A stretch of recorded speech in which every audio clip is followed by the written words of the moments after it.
Hello students, welcome back to Immerse classes. I hope आप सब बढ़िया होंगे, अच्छे से होंगे, ठीक से होंगे।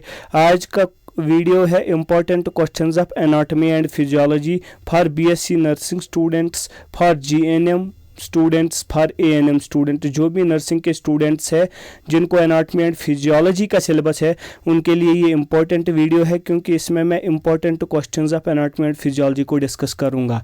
एक नोट है इससे पहले कि मैं स्टार्ट करूँ, तो ये बात आपने याद रखनी है कि इसमें आपको नंबर ऑफ क्वेश्चंस थोड़ा बहुत ज़्यादा मिलेंगे। क्या मिलेंगे? नंबर ऑफ क्वेश्चंस थोड़ा बहुत ज़्यादा, क्योंकि मैं ये नहीं चाहता हूं कि आप completely risk low.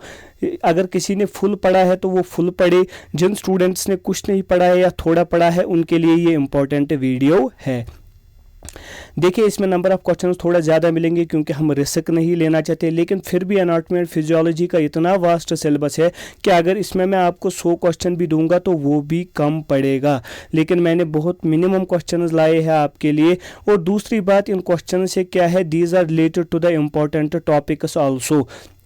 It means if you will go through these type of questions, this questions जो आपके 2 मार्क के क्वेश्चन होंगे और ऑब्जेक्टिव भी होंगे, maximum number of objectives and 2 mark questions भी आपको इन्हीं क्वेश्चंस से मिलेंगे। इस तरह ये क्वेश्चन सेट किए गए हैं। ठीक है, without wasting much time we will start the video and मैं बताता जाऊंगा, सिर्फ क्वेश्चन को पढ़ता जाऊंगा, आप भी नोट करते जाना। ठीक है, स्क्रीनशॉट उठाना साथ साथ। Functions of mitochondria and endoplasmic reticulum, ये 2 मार्क का क्वेश्चन आता है। इनमें से एक मैंने मोस्ट इंपॉर्टेंट 2 सिलेक्ट किए हैं। बहुत सारे होते हैं इसमें जो भी सेल ऑर्गेनेलीज है, लेकिन इंपॉर्टेंट 1 यही 2 है, mitochondria and rough endoplasmic reticulum and smooth endoplasmic reticulum, यही 3। अगर आप तीसरा पढ़ना भी चाहोगे तो Golgi apparatus, very important, Golgi apparatus भी आप पढ़ सकते हो। ये 3 मोस्ट इंपॉर्टेंट है। दूसरा है फ्लूइड मोज़ेक मॉडल, ये भी इंपॉर्टेंट क्वेश्चन है, ये 3 मार्क का क्वेश्चन बन सकता है।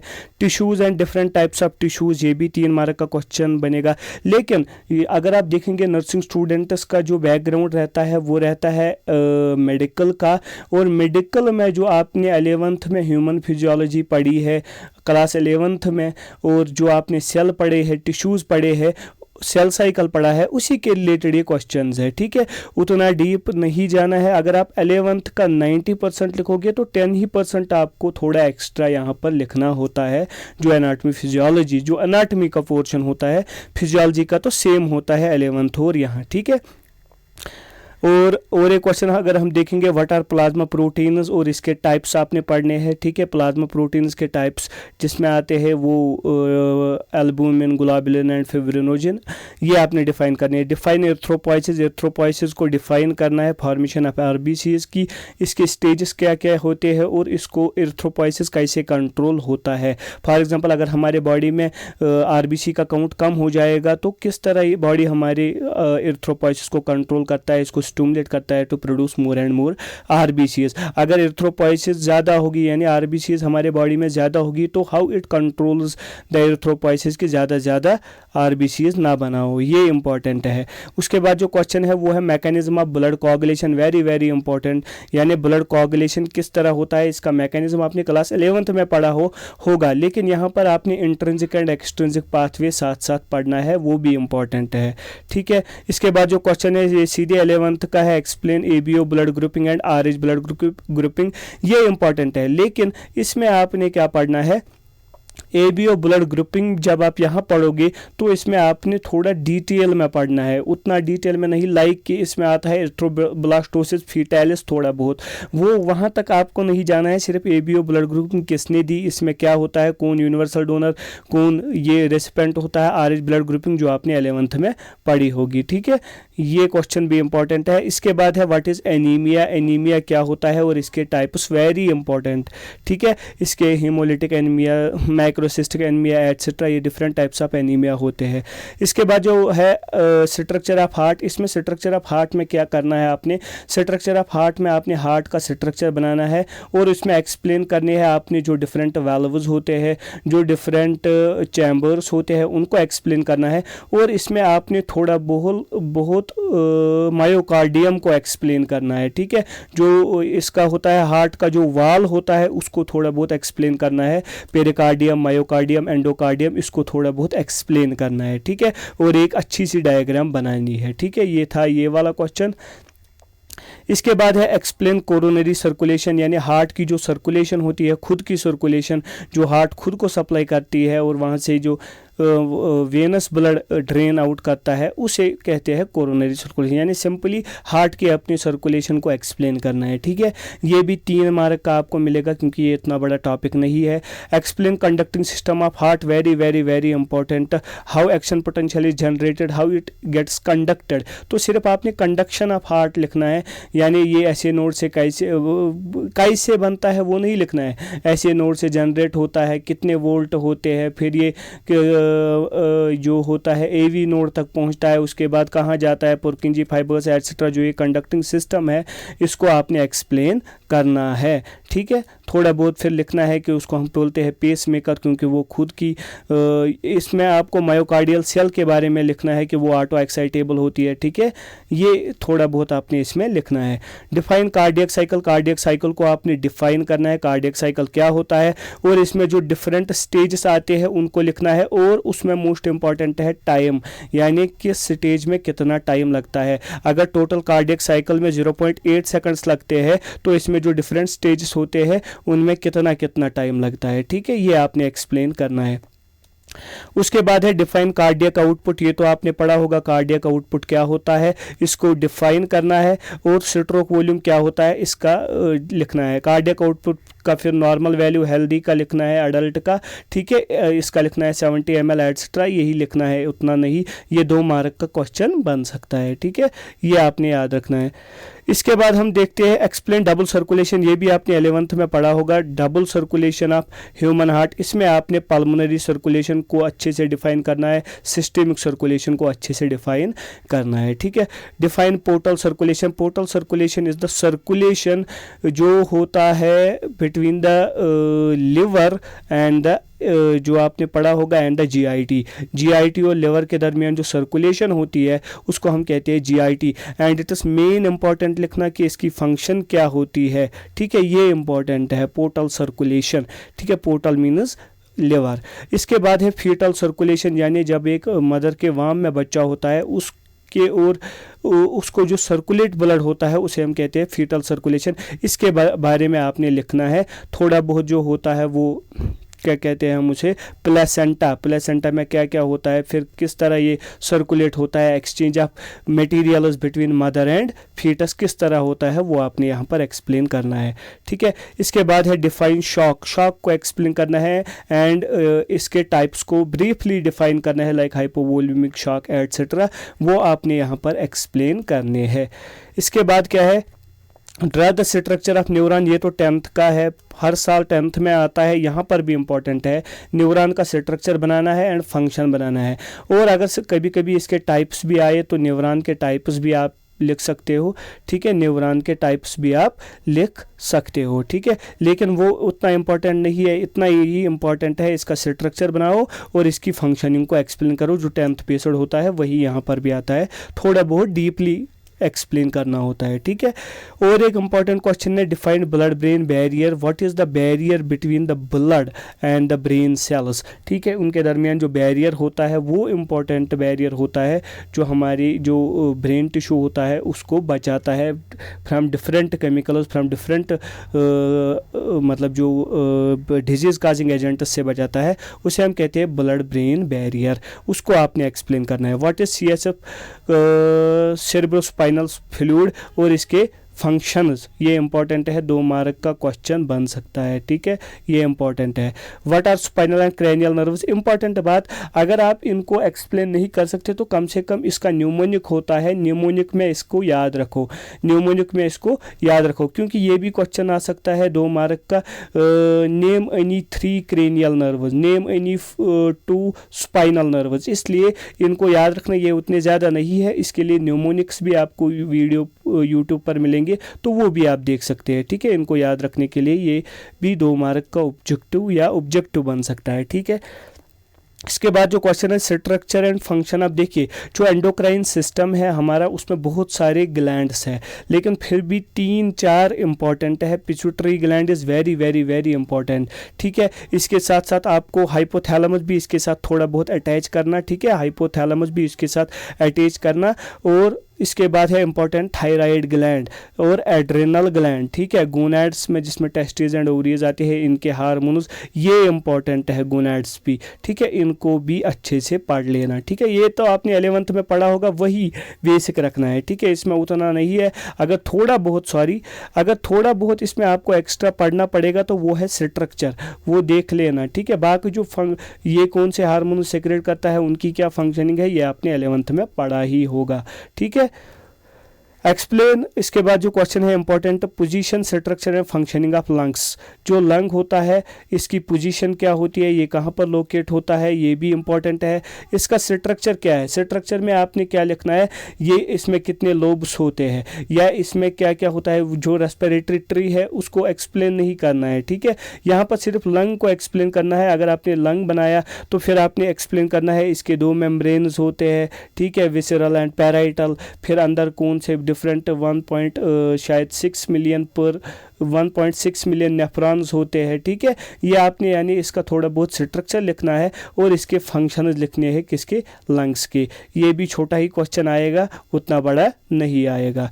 उसके बाद जो क्वेश्चन है mechanism of breathing, very very important, इस पर मैं वीडियो कल अपलोड करूंगा मैकेनिज्म ऑफ ब्रीदिंग पर भी, ठीक है।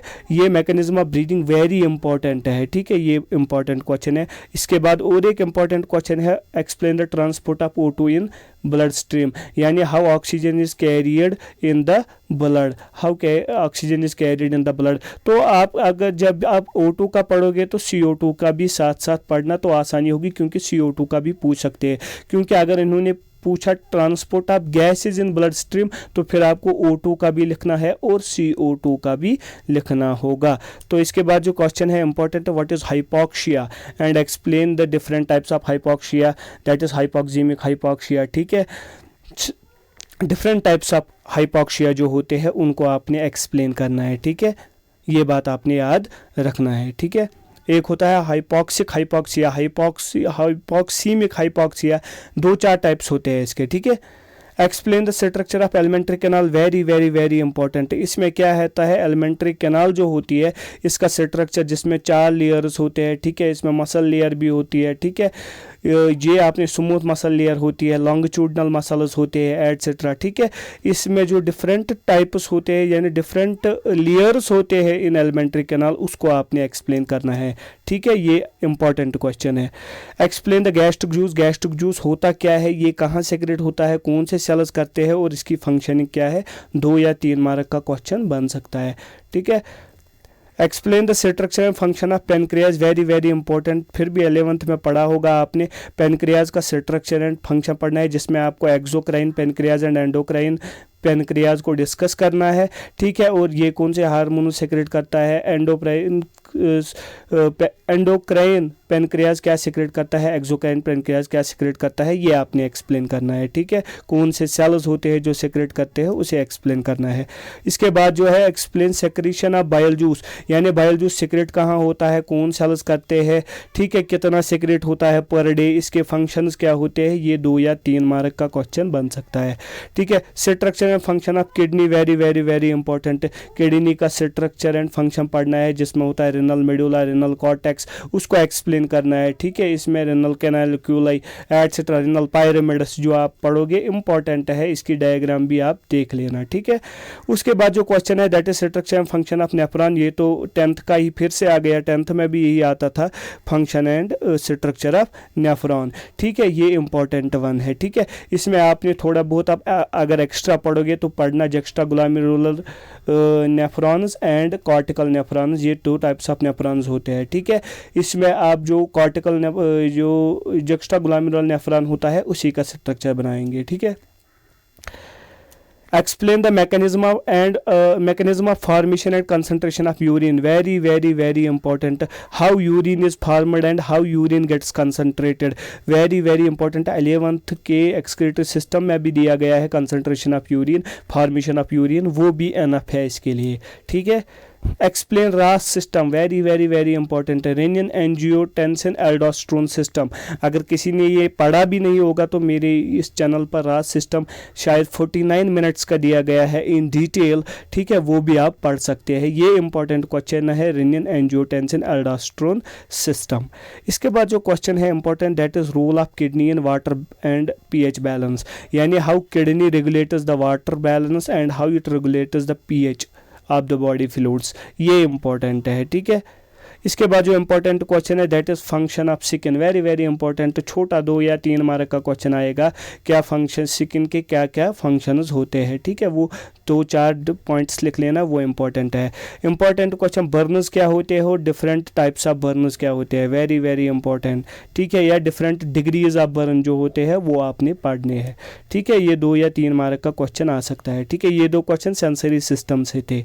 इसके बाद है reticulo endothelial system, RES system, जो इम्यून सिस्टम में आता है, वेरी वेरी वेरी इंपॉर्टेंट, ठीक है। ये इम्यूनिटी चैप्टर में आता है, रेटिकुलो एंडोथीलियल सिस्टम, ये भी 2 मार्क या 3 मार्क का क्वेश्चन आ सकता है, इंपॉर्टेंट क्वेश्चन है। उसके बाद जो क्वेश्चन है, इम्यूनिटी क्या होती है और इसके टाइप्स कौन से होते हैं, एक्वायर्ड, ठीक है, इनेट एटसेट्रा, वो आपने पढ़ने हैं, ठीक है। इसके बाद जो इंपॉर्टेंट क्वेश्चन है that is lymph and functions of lymph, very important, 2 या 3 मार्क का आ सकता है। लिम्फ क्या होता है, इसके फंक्शंस क्या है, ठीक है। इसके बाद जो इंपॉर्टेंट क्वेश्चन है दैट इज बोन क्या होती है और इसके different types like compact bone, spongy bone, वो आपने एक्सप्लेन करने हैं। इसके बाद क्या है, microscopic structure of bone, bone का structure, very very very important, ये पढ़ लेना आप। देखिए ये कुछ ऐसे क्वेश्चन है जो आपको 11th फिजियोलॉजी में नहीं मिलेगी, क्योंकि ये एनाटॉमी स्ट्रक्चर के बेस्ड है, इसलिए इनको आपने यहाँ पर पढ़ना पड़ेगा। इस बोन का स्ट्रक्चर पढ़ना जिसमें होते हैं ऑस्टियोब्लास्ट, ऑस्टियोक्लास्ट एटसेट्रा जो होते हैं, कैनालिकुला एटसेट्रा, ये आप स्ट्रक्चर डीप में पढ़ना, ठीक है, ये इंपॉर्टेंट होता है, ठीक है। इसमें कौन से सेल्स होते हैं, क्या कौन सा सेल क्या काम करती है, ये उस स्ट्रक्चर में आती है। जस्ट रीड, मैंने लिखा 2 मार्क क्वेश्चन के लिए, इनको सिर्फ पढ़िए। एक्सियल स्केलेटन में कौन से बोन्स आते हैं और कितने कौन से बोन्स होते हैं, एपेंडिकुलर सिस्टम में कितने बोन्स होते हैं और कौन कौन सी बोन होती है, स्कल में कितने बोन्स होते हैं और कौन कौन सी बोन होती है, वर्टिब्रल कॉलम में जो डिफरेंट टाइप्स ऑफ वर्टिब्रा होते हैं वो कौन से होते हैं, उनका नंबर क्या होता है, ठीक है। रिब केज जो होती है, रिब केज में डिफरेंट टाइप्स ऑफ रिब्स और उनका नंबर कितना होता है। पेल्विक गर्डल में कौन कौन सी बोन होती है, पेक्टोरल गर्डल में कौन कौन सी बोन होती है, उनका नंबर, इनको सिर्फ याद रखिए, नंबर, पोजीशन एंड कौन कौन सी बोन आती है 2 मार्क या ऑब्जेक्टिव के लिए, ठीक है, ये इंपॉर्टेंट है। यह आपने 11th के लोकोमोशन एंड मूवमेंट्स में भी पढ़ा होगा। इसके बाद है एक्सप्लेन जॉइंट एंड टाइप्स, ये हमें आया था, यानी ये पिछले साल आया था क्वेश्चन, ठीक है। Explain joint and types of joint, ये इंपॉर्टेंट क्वेश्चन है, ठीक है। ये पिछले साल 10 मार्क का आया था, इस साल आएगा या ना आएगा, लेकिन फिर भी 2 या 3 मार्क का एक्सपेक्ट कर सकते हो इससे। न्यूरोमस्कुलर जंक्शन क्या होता है, very very very important, 2 mark का क्वेश्चन डेफिनेटली होगा। Explain mechanism of skeletal muscle contraction, very very important, mechanism of muscle contraction, ये तो आपने लोकोमोशन एंड मूवमेंट में भी पढ़ा होगा, ये आप एक्सपेक्ट कर सकते हो कि ये क्वेश्चन भी आ सकता है, ठीक है। मैंने इसीलिए कहा था कि क्वेश्चन थोड़े बहुत ज़्यादा है, उतने भी ज़्यादा नहीं है, लेकिन इंपॉर्टेंट वनस है कि आपको लगभग मैक्सिमम पोर्शन इसी से आएगा, ठीक है। Explain different types of muscles, muscles कौन होते हैं, ये तो आपने 11th में पढ़ा होगा, स्केलेटल मसल्स जो होते हैं, वॉलंटरी, इनवॉलंटरी, ठीक है, कार्डियक मसल, ठीक है। इसके बाद है डिफाइन ऑस्टियोपोरोसिस क्या होता है और ऑस्टियोजेनेसिस क्या होता है, ये अपोजिट होते हैं ईच अदर, तो ये इनकी थोड़ा बहुत डिफिनीशन लिखनी है, 2 मार्क का क्वेश्चन आ सकता है। Structure of year and I, 3 mark का क्वेश्चन आ सकता है, या तो ईयर का थोड़ा बहुत स्ट्रक्चर या तो आई का, ये तो आपने 11th में भी पढ़ा होगा, ठीक है, 11th में भी पढ़ा होगा, ये इंपॉर्टेंट वन है, ठीक है। Explain female reproductive system, female reproductive system को एक्सप्लेन करना है और उसका लेबल डायग्राम बनाना है, ठीक है, ये इंपॉर्टेंट क्वेश्चन है रिप्रोडक्टिव सिस्टम में, वेरी वेरी इंपॉर्टेंट, या तो male reproductive system and label diagram आएगा या female reproductive system and label diagram आएगी, वेरी वेरी वेरी इंपॉर्टेंट। और इसके बाद जो इंपॉर्टेंट क्वेश्चन है that is female reproductive cycle या menstrual cycle, very very very important question, जो 3 मार्क का क्वेश्चन आएगा ही आएगा। इसके बाद जो इंपॉर्टेंट है व्हाट इज गैमेटोजेनेसिस, अगर गैमेटोजेनेसिस आया तो दोनों लिखना, oogenesis एंड spermatogenesis। अगर अलग आया oogenesis तो oogenesis लिखना, अलग आया spermatogenesis तो spermatogenesis लिखना। अगर gametogenesis आया तो दोनों लिखना। ये 3 मार्क का क्वेश्चन आप एक्सपेक्ट कर सकते हो, ठीक है। ये थे important questions from anatomy and physiology for BSc nursing examination 2024। In questions को पढ़ के जाना। मैं फिर से बताता हूँ, अगर किसी ने पूरा पढ़ा है तो इन पर ज़्यादा फोकस रखिए, अगर किसी ने कुछ नहीं पढ़ा है या थोड़ा पढ़ा है तो इनको आप पढ़ लीजिए। इन क्वेश्चंस को, आपको मैक्सिमम मार्क्स इन्हीं से मिलेंगे, ठीक है। आई होप आपको ये वीडियो पसंद आया होगा। वीडियो को लाइक कीजिए, चैनल को सब्सक्राइब कीजिए। मिलते हैं नेक्स्ट वीडियो में, तब तक के लिए ओके बाय।